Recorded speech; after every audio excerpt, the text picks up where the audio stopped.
Apa itu filsafat? Secara etimologi atau bahasa, kata filsafat dalam bahasa Indonesia adalah kata serapan dari bahasa Arab, yaitu falsafah.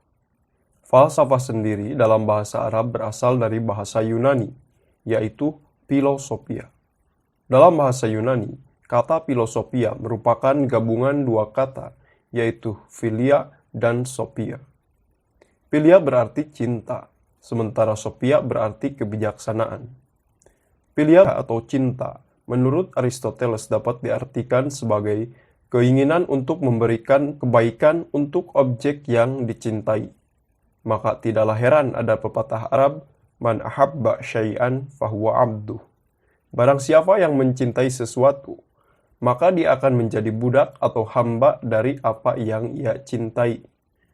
Syekh Ibnu Athaillah, salah seorang ulama besar yang menjadi rujukan dalam bidang tasawuf, dalam kitabnya yang berjudul Al-Hikam, yang berarti hikmah-hikmah atau kebijaksanaan-kebijaksanaan, mendeskripsikan salah satu karakteristik seorang pecinta dengan laisal muhibbu alladzi yarju min mahbubihi iwadun. Seorang pecinta bukanlah orang yang masih mengharapkan balasan dari kekasihnya. Dari pernyataan beliau, jelaslah bahwa konsep cinta menurut Aristoteles tidak jauh beda dengan konsep cinta di dunia pendidikan Islam tradisional.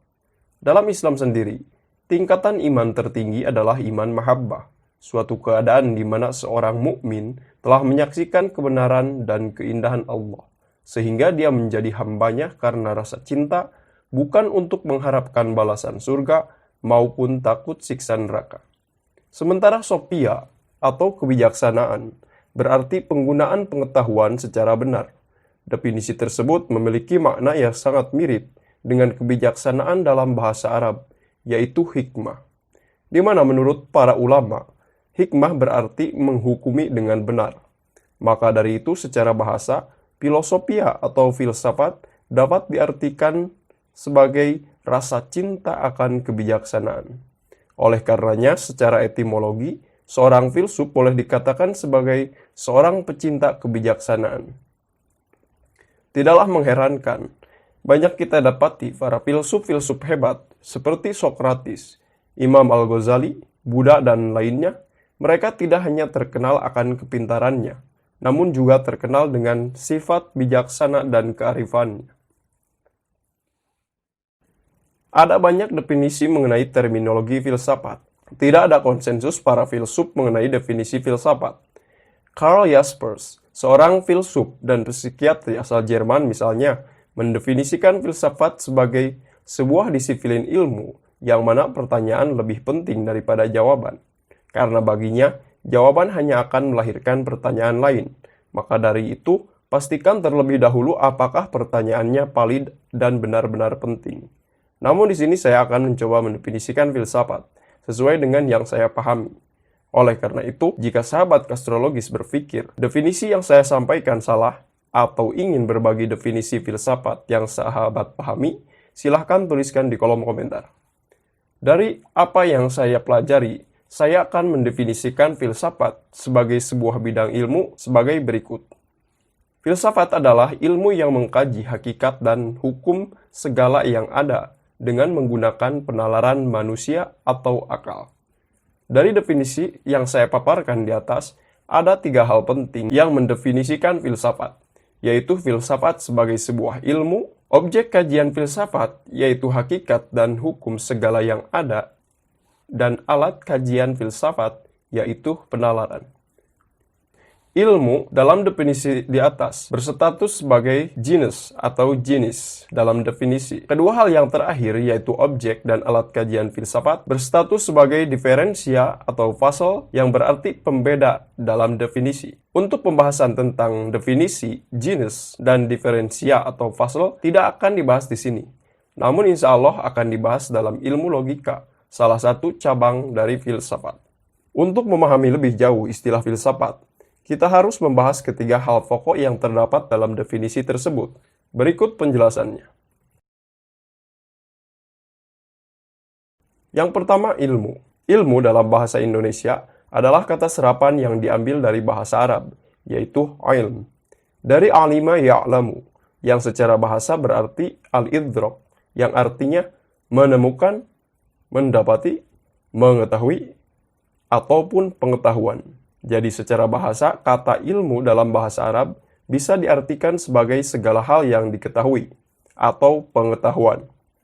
Namun, baik dalam bahasa Arab maupun bahasa Indonesia, ada perubahan penggunaan kata ilmu, di mana ilmu bukan hanya sebagai sinonim dari kata pengetahuan, tapi juga sering diartikan sebagai bidang pengetahuan yang mengkaji suatu objek tertentu dengan sistematis dan menggunakan metode tertentu. Lantas, apa perbedaan ilmu yang diartikan makna yang kedua dengan pengetahuan? Jawabannya adalah, ilmu adalah suatu metode, cara atau jalan tertentu untuk mencapai suatu pengetahuan, sementara pengetahuan adalah hasil dari kajian yang ditempuh. Contohnya sebagai berikut. Berapakah luas sebuah bidang tanah yang memiliki bentuk persegi panjang dengan panjang 10 meter dan lebar 3 meter? Kita pun teringat rumus luas persegi panjang yang kita pelajari saat SD, dan mengalihkan 10 pada 3 dan menjawab 30 meter persegi. Konsep simbol angka, konversi satuan panjang meter, perkalian dan rumus luas persegi adalah ilmu, sementara 30 meter persegi adalah pengetahuan. Lawan kata ilmu adalah jahil, yang sering diterjemahkan menjadi bodoh. Menurut saya, penerjemahan tersebut adalah tidak tepat.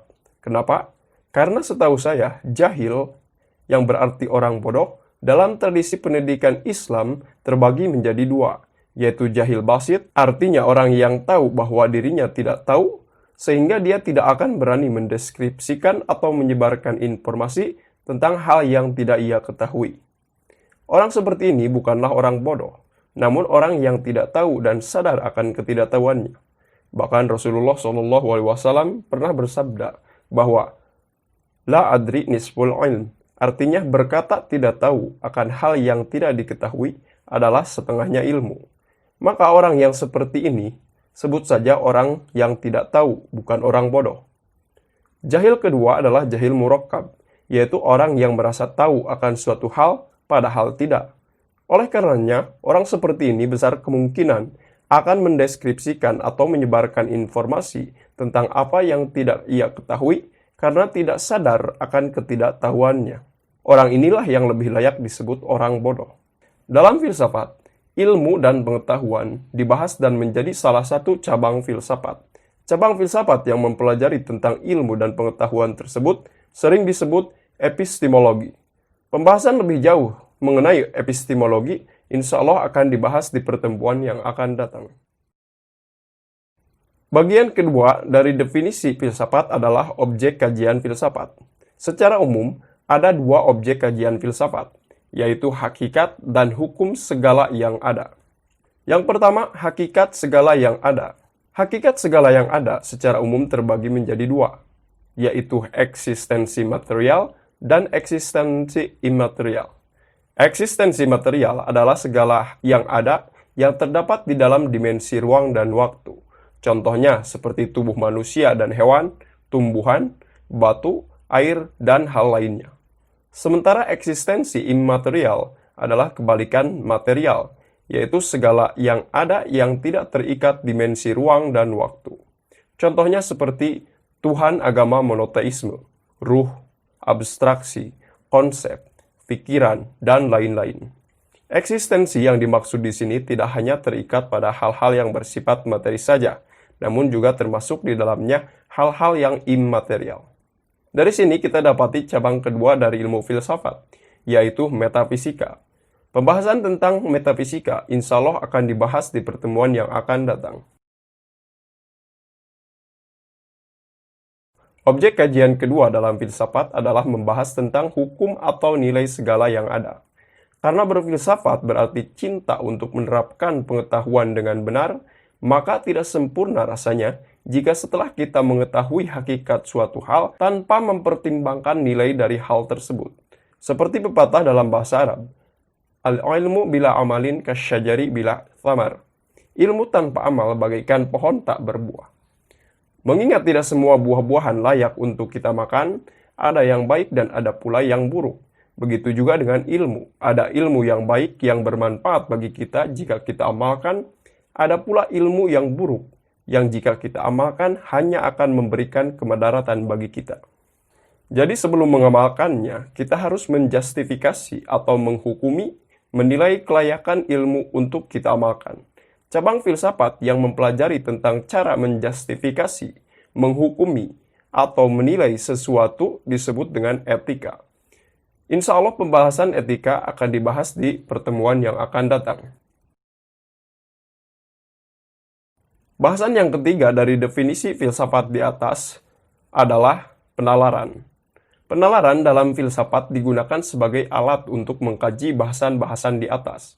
Tanpa bernalar, mustahil rasanya kita akan memahami hakikat ilmu atau epistemologi, hakikat eksistensi atau metafisika, ataupun hukum, nilai eksistensi atau etika. Bahkan, René Descartes, seorang filsuf Prancis yang terkenal pernah berkata, "Cogito ergo sum." I think, therefore I am. Aku berpikir karena itulah aku ada. Lantas apa itu penalaran? Apakah sama dengan berpikir? Jika berbeda, apa saja perbedaannya? Berpikir atau pikir berasal dari bahasa Arab yaitu fikr. Al-Bajuri mendefinisikannya sebagai harkatun nafsi fil ma'kulat, yang artinya pergerakan akal atau jiwa dalam sesuatu yang konseptual atau abstrak. Adapun penalaran berarti proses berpikir secara sadar dan logis, atau bisa didefinisikan dengan proses menarik kesimpulan dari pengetahuan yang ada secara sadar. Dari kedua definisi di atas, bisa kita simpulkan bahwa penalaran adalah salah satu jenis berpikir. Maka setiap orang yang bernalar, pastilah dia sedang berpikir. Namun tidak setiap orang yang berpikir sedang bernalar. Cabang filsafat yang mempelajari tata cara bernalar dengan benar disebut dengan ilmu logika atau mantik dalam bahasa Arab. Pembahasan mengenai logika akan dibahas di pertemuan yang akan datang. Dari paparan di atas, dapat kita ketahui bahwa secara umum ada 4 cabang ilmu filsafat, yaitu epistemologi, membahas tentang hal-hal yang berkaitan dengan ilmu pengetahuan. Metafisika, membahas tentang hakikat segala yang ada atau eksistensi. Etika, membahas tentang justifikasi, hukum, penilaian, dan yang terakhir logika, membahas tentang cara berpikir atau bernalar dengan benar. Jika kita perhatikan, objek-objek bahasan filsafat sangatlah bersifat umum. Oleh karenanya filsafat sering dijuluki the mother of knowledge, ibunya ilmu pengetahuan. Lebih tepatnya, ilmu pengetahuan rasional. Karena ilmu agama tidaklah lahir dari filsafat, melainkan merupakan wahyu yang diturunkan oleh Tuhan kepada para nabinya. Anggapan bahwa filsafat sebagai ibunya ilmu pengetahuan rasional tidaklah berlebihan, mengingat bidang ilmu yang sekarang begitu banyaknya terlahir dari rahim filsafat. Sains misalnya, atau ilmu pengetahuan alam, dahulunya disebut dengan natural philosophy, atau filsafat alam. Sekian yang bisa saya sampaikan, mohon maaf atas segala kesalahannya. Salam.